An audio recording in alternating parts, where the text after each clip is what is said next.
Is penis worship at the root of the bogus notion of fetal personhood? No, I don't think so. I don't like seriously. Like when I read that title, my first response was like, "What?" Because of the codger, this feels less like fishing a turd out of a sewer and more like opening a chocolate bar. And it's only because of the codger. It's like he makes every stupid thing better. The notion that life begins at conception is a variation on a very ancient and very sexist cultural theme. Okay. Actually, I read that that's actually very recent. And that even if you look in the Bible, life was supposed to begin at something called the quickening, which was, I think, several months into pregnancy when the woman... It was about 4 months into pregnancy when you get those sort of ginger ale feelings in your belly. The very first moments that you can actually feel the baby kick. That would be what the quickening would be probably referring to. There are some cultures where you don't even name the kid for a year because for a year you still don't know whether this is like a viable thing, whether you can expect that you're going to have a child at the end of a year. I'm slow sometimes. But after years of writing about abortion rights, it finally occurred to me that life begins at conception is one more version of a multi-millennial infatuation with the penis as symbol and proof that manliness is next to godliness. What? A citation, please? I'm pretty sure that the penis is not something that necessarily people worship. I'm pretty sure that there probably wasn't a whole lot of talk about God's wang in the Bible. You look at the cultures that did actually, they didn't deify the penis, but, like they kind of liked it, they admired it. They sometimes had festivals of penises and vaginas. They had artwork extolling the virtues of the penis and the vagina and things like that, right? Sometimes they valued the penis more, maybe, I don't know, but most of those cultures, they also had a concept of God as imperfect. The Romans, right, and the Greeks, they had a concept of gods who were hubristic, immature, mercurial, finicky, selfish, envious, all kinds of human flaws. The cultures that actually celebrated the penis were cultures that did not see godliness the way this woman is portraying our idea of godliness as sort of this perfect, all-knowing, all-loving, omnipotent, always right. God is always correct. That didn't exist in those cultures. The gods did some fucked up shit back then. And they weren't really that great. Sometimes it was just like, this god wanted to bang your wife, so tough shit. Let's not forget, for every Jesus statue, there's also a Mary statue. For every praise Jesus, there's 10 Hail Marys. And what's Jesus famous for? Dying. What's Mary famous for? Her magic vagina. So... yeah. I think with Christianity, the penis got a pretty bad rap, which would explain why when Christian societies encountered Roman statues, they just started to cut those inappropriate bits off with a chisel. The Romans did actually have a cult of the phallus as the center of Rome, but that's over 2,000 years ago. Our society isn't exactly like that. I don't see parents taking the bed sheets of their teenage boys after they've ejaculated in them and running around saying, "My boy is a man now." On the surface, conservative, evangelical and Catholic insistence that life begins at conception appears to be aimed at elevating the status of fetus over women. But just beneath that surface, what it elevates is the status of the penis. Okay, no. No. She's conflating two completely different things. One is whether a fetus at conception is alive, which it is, and the other is whether it's a person which very few people, I think, will actually say this is a person. I mean, you have to go pretty far to say an anencephalic child, a child with no upper brain, just the brainstem, absolutely has nothing in there. You wouldn't bestow personhood on somebody who does not have any higher function whatsoever and who's just a body. Alive versus personhood. And she's just kind of smooshing them all together into this kind of soup. It's a slurry of nonsense. And at the end of which she says, penis. How did penis get in here? Like, to assume this, you'd have to assume that the woman plays no part whatsoever in conception. And that's not true.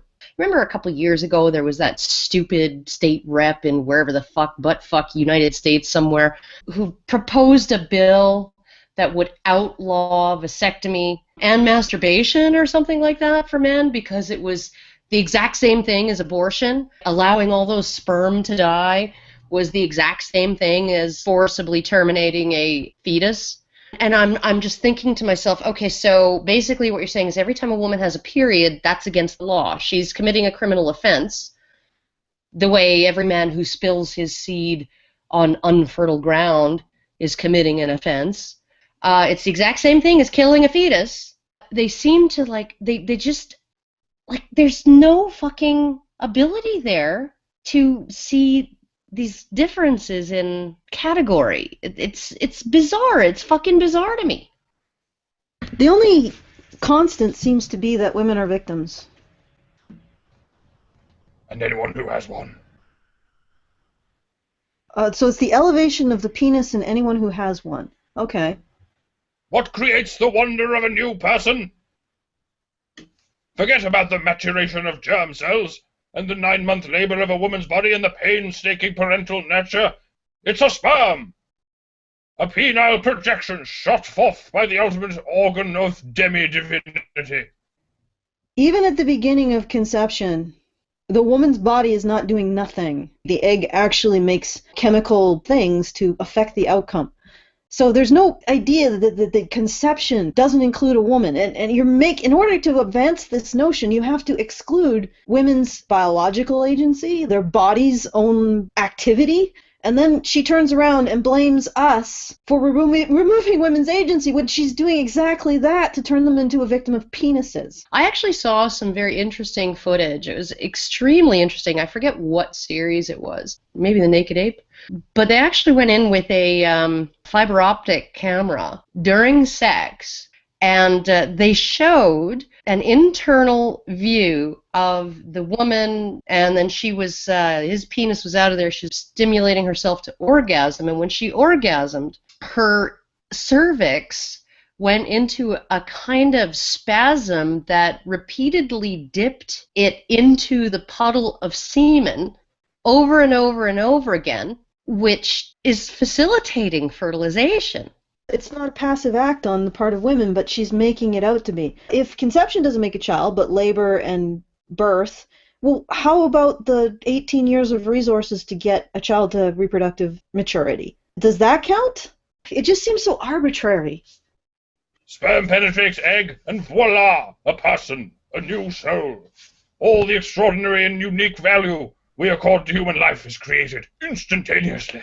To asexual 3 reproduction. millennia of penis. I'm sorry, but the mere idea that we value the male's contribution more than we value the female's biological contribution, that we value his teaspoon of ejaculate more than we value her finite number of eggs and the rental space in her uterus, for which men have for millennia paid with their blood and their sweat and their tears in order to essentially rent that space.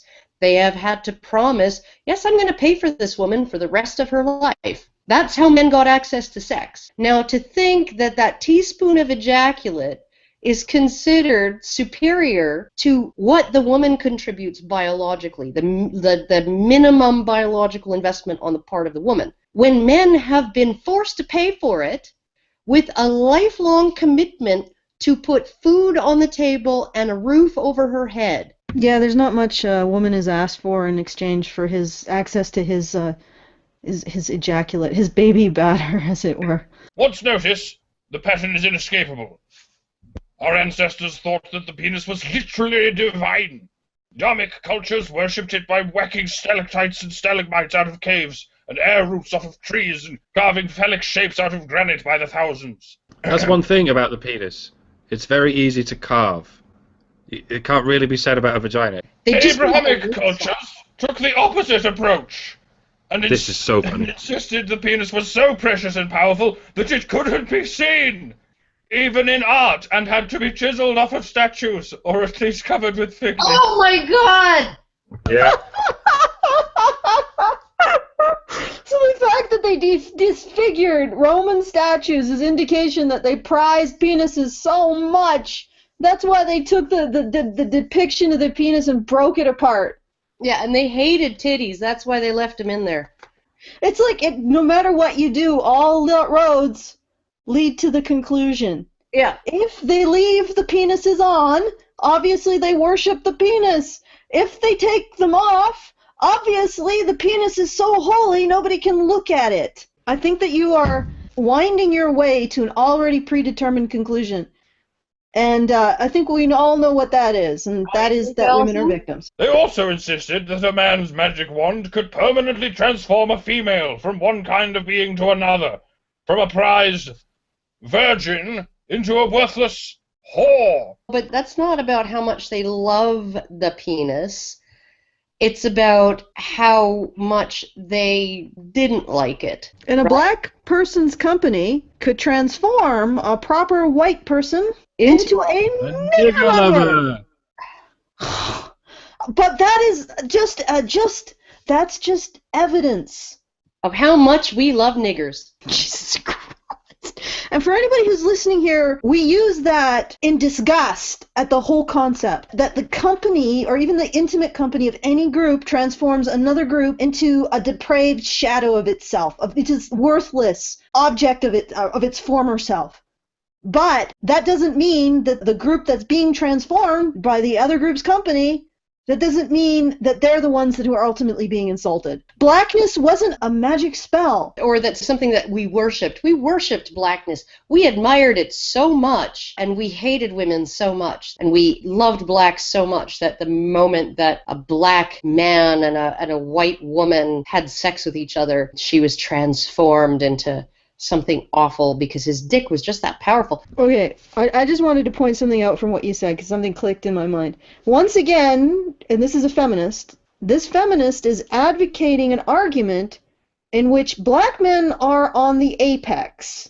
If men's magic wand is what transforms a woman from a virgin into a whore, and that's just an evidence of how powerful and special and how much we worship the male penis, then the fact that black male penises are considered the most powerful wands means that, once again, feminism has put black men on the apex of this particular privilege.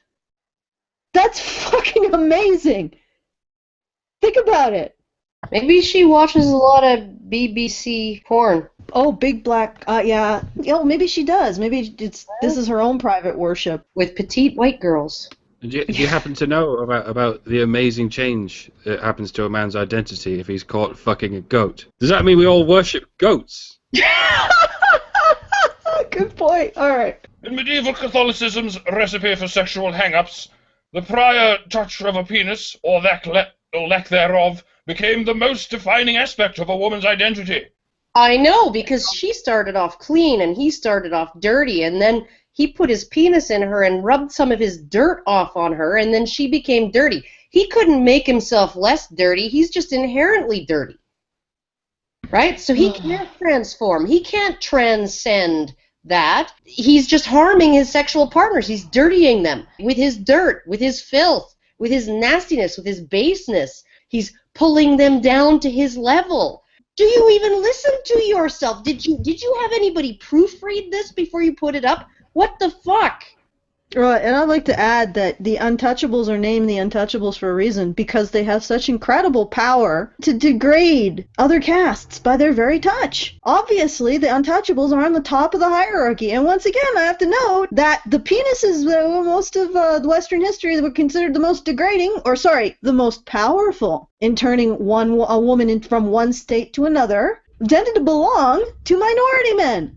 Yes, this is what feminism gives minority men. What about the white woman's vagina's ability to transform a black man from alive to dead? Or a man of any lower class from alive to dead? I mean, because if we're going to argue that point, we're going to argue and say, well, penises changed women from virgins into women who went to the nunnery to give birth.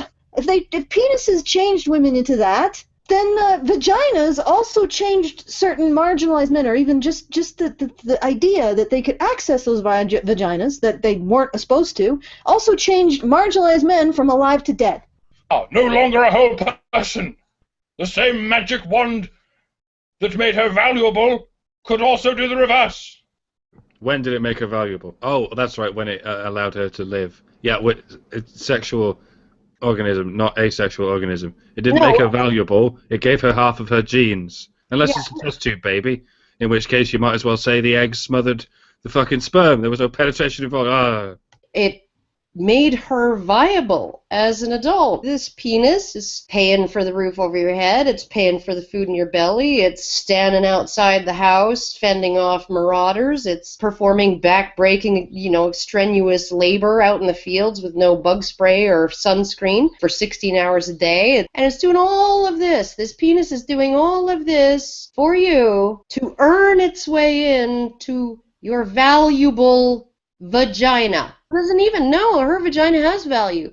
It has enough value that it can command that the man do the work in order to even be able to have access to it. And the man is not giving her value. She has that value, right? And the only way that she cannot be seen as having damaged her value is if she gives it away for free, right? Okay, this is really the hilarious part. Or if she gives it away for a single payment, or if she's a prostitute, so she's giving it away for free, she's not charging for it, she's not charging a lifetime of support and protection for it, or she's charging for it, but just a pennies on the dollar compared to what she could get.